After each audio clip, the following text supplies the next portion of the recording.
So I'm not too sure what you guys did on your Easter weekend. However, I have been spending my Easter Sunday playing on Project Tax Return and trying to get the last of the wiring buttoned up. And we're almost there. And really excited to be able to do some testing and see if everything's going to work the way that it should. As you know, the engine bay was shaved. The car had a full standalone system in it, so removed all of that, and now it's been putting the factory harnesses back in place and trying to keep everything tucked up out of the way.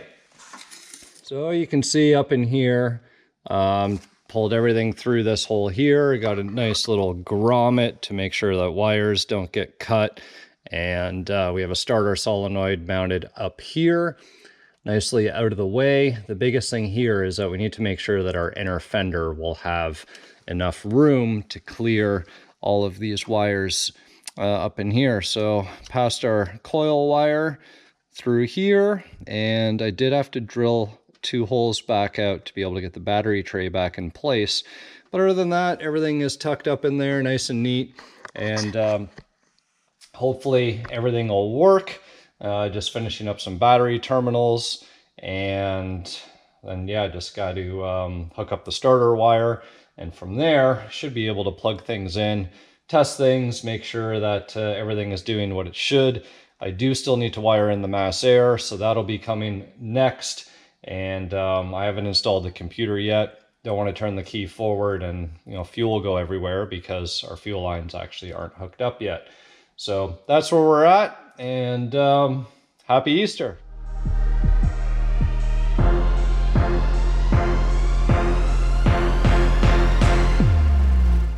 All right guys, so today I'm getting ready to wire up the mass air into the car. Since it's an 88, it didn't come with it from factory, but the motor is going to requirement because there's different injectors, there's a different cam, lots of different variables that won't allow the car to run properly on speed density. So this is the mass air meter that's already been calibrated for the injectors that are in the car. Got a harness here off of, I think this came off an SN95 or might have been a Crown Vic or something like that. The harness is a little bit more square. There is adapter plates, and this one actually ran one of those, so it can actually fit on a stock Foxbody plug, but managed to find this guy. So I lucked out there. So I cut the pigtail back, oh, what is that? 6 inches, 8 inches. Got some wires here, tried to follow the same color code. I don't have any tan wires, so yellow is gonna have to act as tan, but gonna go ahead and start fabricating this harness up so that we can get this plumbed into the car. It's really straightforward, guys. You shouldn't be, I guess, shy of doing this. You can actually buy prefabricated harnesses all ready to go. All you're gonna have to do is the little bit of pinning down in the kick panel near the computer. So first things first, I'm going to get all of this ready so that we can get it installed into the car and move on to the computer. And this part right here is kind of another pet peeve of mine when people don't wire things properly. Sometimes they would just twist wires together, electrical tape, or little butt connectors. You got to remember, this is in the engine bay of the car, so you want to make sure that everything is sealed and that we're not going to have to worry about any corrosion or anything like that happening in the future. So I got a bunch of shrink tube here, and I'm going to do something a little bit different that's a little bit more OCD. I'm sure some of you guys will appreciate this. So I'm going to take one big piece of shrink wrap. I'm going to slide that on first. Then I got these smaller pieces, and I'll slide them all on.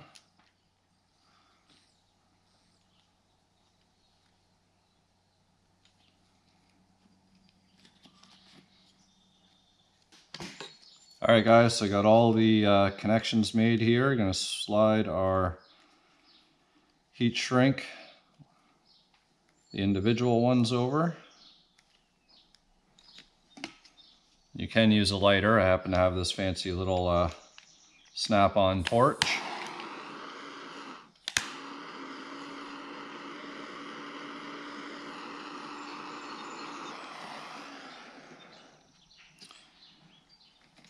So There we go. All of our individual connections are nicely sealed.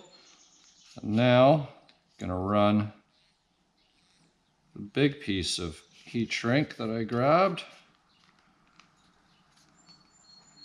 There we go, guys. Everything's sealed, secured, looking good. So I'm gonna go ahead now, pass this through the firewall, through the grommet on the passenger side where the main ECU harness goes through. And we'll be able to put some split wire loom over this and get it all installed and good to go.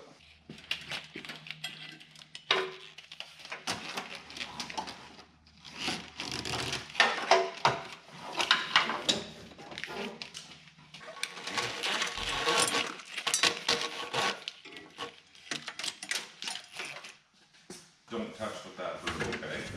I see you eyeing up something there, and I don't want it to happen. What? Someone do that. I'm like, you have it rolled on a piece of paper. Okay, Joe. Remember where you got that little brush? Alright guys, you can see I'm just prying up on this connector here with a pick. You can see this on the LMR video online. What this will allow us to do is manipulate some of the pin changes and additions that we need to do.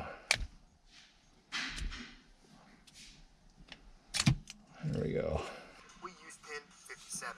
Cut the PCM harness wire. 60, 59, 58, 57.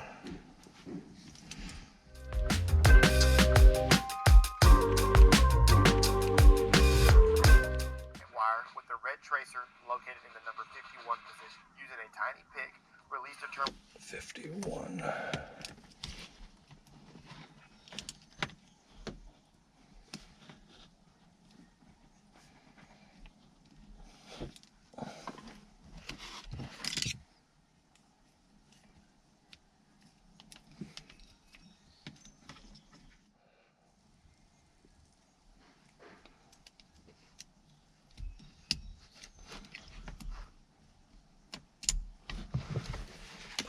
Where's this going now?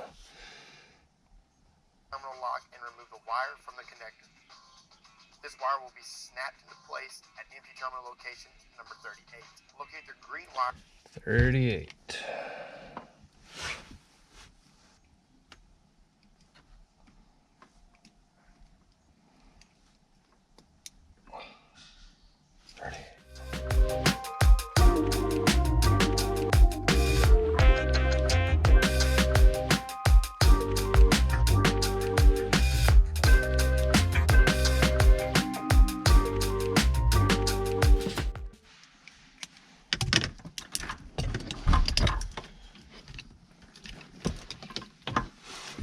All right guys, so there we have it. Mass air is all wired in into our harness. Everything is good to go. So now I just need to get the cradle for the computer. We'll get that bolted back up in there, which will be a little bit of a pain with the heater box and the dash installed, but we'll be able to do it. And that'll allow us to get our computer installed and everything should be good to go. So here we are guys, super long day of just tedious little nitty gritty cleanup items and everything else. A lot of it to do with the interior and the wiring. So I came in today and we got started on the MAF wiring, which was pretty straightforward. You know, there's really good video by LMR and I highlighted a couple parts of it while I went along and got all of that plumbed.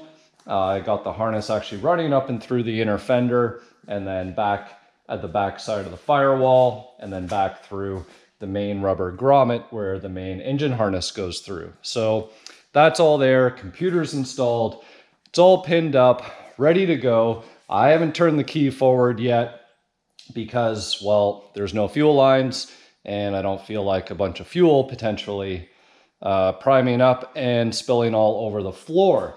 With that said, I did have the battery connected for the better part of the day because there was a rat's nest of wiring up in where the radio area was. There was probably, who knows how many different aftermarket stereos people have installed over the years. Needless to say, it was an old Pioneer head unit in there, and they had done some really weird things. You know, they weren't using the proper constant power wire. They had run a separate one. And the alarm is up in there as well, which has all of the keyless entry.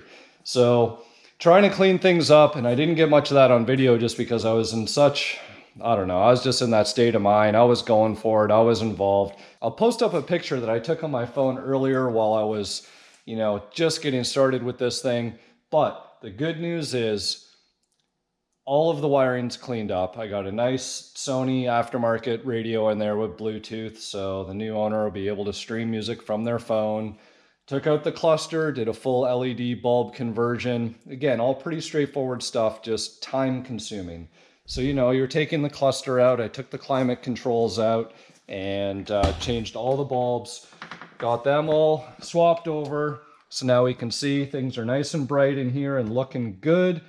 And, one nice feature as well is that the alarm, it's not really an alarm, I don't think. I think he had it hooked up just for the convenience of keyless entry. So one nice thing, lock, unlock. If you hold the unlock button, you even get a trunk release. So that's kind of a nifty feature. 2 sets of keys, 2 remotes. So what more could you ask for in terms of convenience? A little bit of added modern day luxury into the old Foxbody here. But that's it. I still haven't got these valve covers painted yet. That's sort of like the next thing that I really need to get on and do.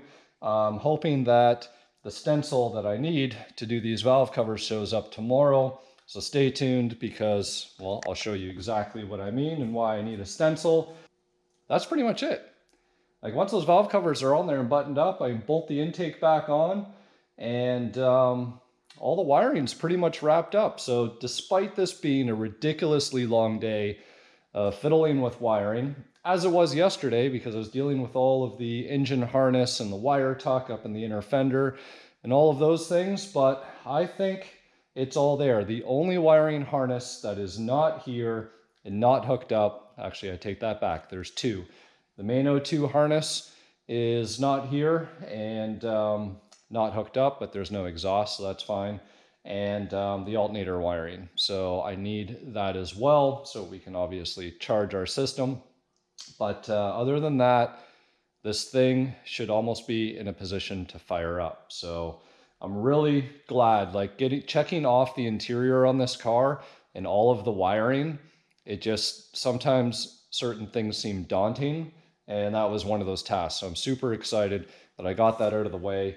Bolting up the rest of the engine and getting the cooling system and all that stuff in there, that's really not going to take that long. Well, knock on wood, it's not going to take that long, but should be pretty straightforward at the end of the day. So hopefully I can get this thing all wrapped up and good to go for pickup here in the next few weeks. I still need to repaint another bumper cover and get a stock hood on here. But other than that, project tax return is coming along really nicely. So thanks again for following along. Stay tuned. We'll have more updates on this. And that's it.